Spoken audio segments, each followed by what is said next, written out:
Good morning everyone, dear students.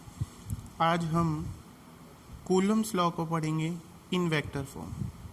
पहले हमने उसे स्केलर फॉर्म में पढ़ा था, यानी कि उसकी जनरल फॉर्म पढ़ी थी। आज हम कूलम्स लॉ की वेक्टर फॉर्म को पढ़ेंगे और समझने की कोशिश करेंगे। इसमें क्या दिखाया गया है, पहले इसका एक डायग्राम बनाया जाएगा। यह है, इसके अंदर दो चार्जेस हमने लिए हैं, Q1 और Q2। ये दोनों पॉइंट चार्जेस हैं और ये रेस्ट पे रखे हुए हैं, यानी इनके बीच की दूरी जो है R डिस्टेंस वो फिक्स है। इसके ऊपर प्लस चार्ज है, इस चार्ज के ऊपर भी प्लस चार्ज है। तो पहला चार्ज दूसरे को और दूसरा चार्ज पहले को रिपेल करेगा क्योंकि दोनों के ऊपर चार्ज जो है वो सेम है, और सेम चार्ज जो होते हैं वो क्या करते हैं, रिपेल करते हैं। अब क्या कह रहे हैं कि जब ये पहला चार्ज दूसरे पे फोर्स लगाएगा तो हमने उसको रिप्रेजेंट किया F21 और ऊपर वेक्टर का निशान लगाया कि ये एक वेक्टर क्वांटिटी है, यानी ऐसी फिजिकल क्वांटिटी जो डायरेक्शन जिसके लिए मायने रखती है, कि फोर्स के लिए डायरेक्शन बहुत मायने रखती है।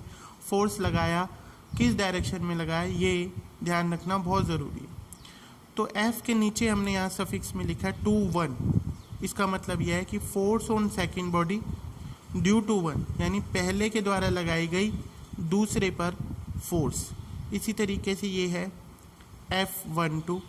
इसका मतलब क्या हुआ कि फोर्स लगी पहली बॉडी पर और किसके द्वारा लगाई गई, सेकेंड बॉडी की द्वारा। ये है R12 और इसके ऊपर कैप है, यानी कि ये यूनिट वेक्टर है। वेक्टर्स हम पढ़ चुके हैं, डायरेक्शन बताती है, यानी 1 से 2 की दूरी, और ये बता रहा है 2 से 1 की दूरी। ये जो हमने सिस्टम लिया है चार्ज का, इसमें Q1 और Q2 दोनों ही प्लस के हैं, यानी इन दोनों की प्रोडक्ट भी क्या रहेगी, या तो दोनों नेगेटिव हों या दोनों पॉजिटिव हों। तो इनकी प्रोडक्ट जो रहेगी वो ग्रेटर देन 0 रहेगी। क्योंकि दोनों प्लस के हैं तो भी ये इस पे फोर्स लगाएगा दूसरे पे पहला, और पहले पे लगाएगा दूसरा। अगर दोनों नेगेटिव होते तो भी एक दूसरे पे और दूसरा पहले पे फोर्स लगाता। इसलिए Q1 Q2 ग्रेटर देन 0 का केस का डायग्राम इसी तरीके से बनेगा। अब हमने जो चीज़ें समझी हैं उनको लिखेंगे। कैसे कि let us consider 2 positive point charges, कि हमने पॉजिटिव और पॉइंट चार्जेस लिए, यानी छोटे चार्जेस लिए हैं Q1 और Q2, placed in vacuum at a distance of R। उन्हें हमने वैक्यूम में रखा है और इन दोनों के बीच की दूरी जो है वो कितनी है, R। They repel each other, वो एक दूसरे को क्या करेंगे, रिपेल करेंगे। तो अब ये कह रहे हैं कि इन वेक्टर फॉर्म कूलम्स लॉ में बी एक्सप्रेस्ड एज।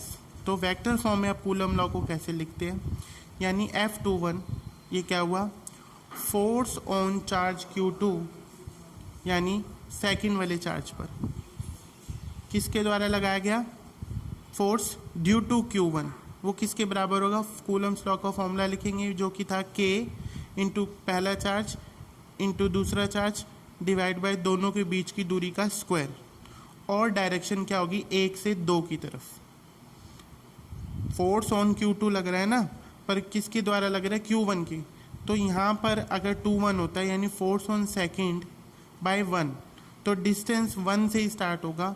यानी ये दोनों ध्यान रखना है जब भी आप लिखेंगे। यहाँ पर F21 है तो यहाँ पर R12 आएगा। ये इक्वेशन नंबर 1 होगी। इसी तरीके से जो दूसरा चार्ज है वो भी पहले पे फोर्स लगाएगा, तो उसको कैसे लिखेंगे, F1, यानी F के ऊपर force on first due to second. तो वो भी फॉर्मूला क्या होगा, K into Q1 Q2 upon R² into में R डिस्टेंस। अब दूसरा लगा रहे तो दूसरे से डिस्टेंस मापेंगे, 2 से 1 की तरफ, 2 से 1 की तरफ। ये इक्वेशन नंबर 2। ये दोनों यूनिट वेक्टर हैं, ये डायरेक्शन बताने की काम यहाँ पर कर रहे हैं। अब हम ये कह रहे हैं, ये इनके बारे में लिखा हमने कि R12 क्या है, यूनिट वेक्टर है फ्रॉम Q1 टू Q2 और R21 जो है वो एक यूनिट वेक्टर है फ्रॉम Q2 टू Q1। पर हम ये कह रहे हैं कि 1 से 2 की दूरी या फिर 2 से 1 की दूरी, मैग्नीट्यूड तो इनका बराबर है बट डायरेक्शन उल्टी है। यहाँ देखो डायग्राम में 1 से 2 की दूरी या 2 से 1 की दूरी तो बराबर ही होगी, तो इक्वल टू का साइन लगा दिया, बट डायरेक्शन उल्टी है।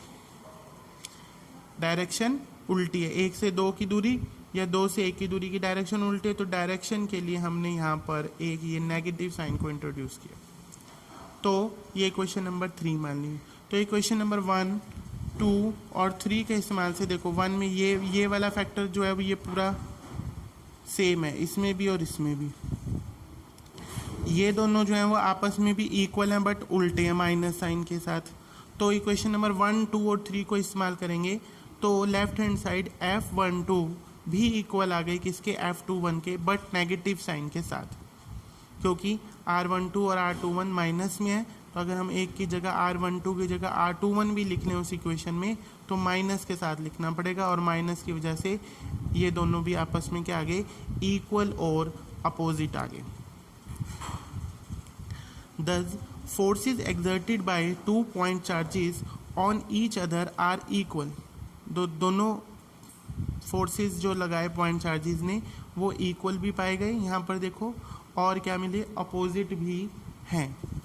Case if Q1 Q2 less than 0, अगर Q1 और Q2 लेस देन 0 है, यानी एक प्लस है एक माइनस, ये प्लस ये माइनस या फिर ये माइनस ये प्लस, कुछ भी हो नेगेटिव आएगा, then forces will be attractive, तब फोर्सेस अट्रैक्टिव होंगी क्योंकि एक प्लस का एक माइनस का होगा।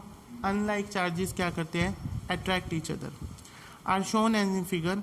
तो उसका डायग्राम जो है वो इस तरीके से बनेगा हमारे पास, कैसे, F12 पहला जो दूसरे पे लगाएगा, दूसरा और जो पहले पे लगाएगा।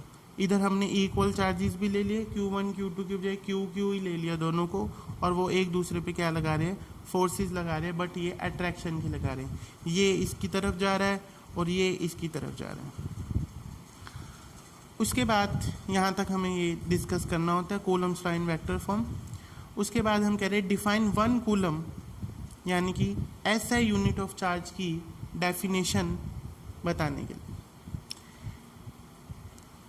SI unit charge, electric charge की यूनिट कितनी है, कूलम, उसको डिफाइन करने के लिए हम कूलम्स लॉ का फॉर्मूला लिखेंगे।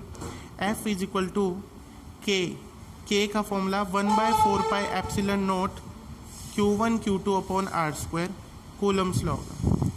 If Q1 equal to Q2, अगर ये दोनों ही 1 कूलम के हो इस फॉर्मूले में, और R को अगर 1 मीटर पुट कर दे तो हमारे पास F इज इक्वल टू ये भी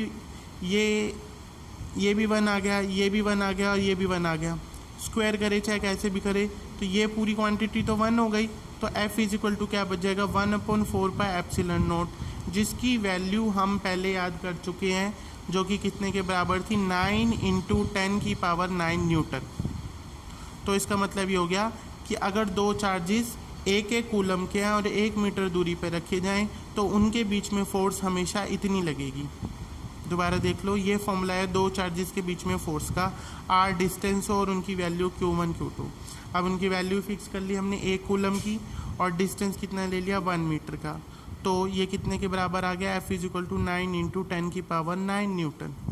तो हमने इसकी डेफिनेशन लिख ली कि 1 coulomb is that amount of charge that an equal and similar charge with a force of 9 × 10⁹ when placed in vacuum at a distance of 1 meter, 1 लिख लो चाहे यहाँ पर, at a distance of 1 meter from it, कि 1 coulomb उतने के बराबर है कि वो दोनों चार्जेस आपस में इतना फोर्स लगाएं, और कितने, 1 मीटर दूर रखने पर, तो ज़रूर उन दोनों चार्जेस की वैल्यू जो होगी वो 1 कूलम होगी।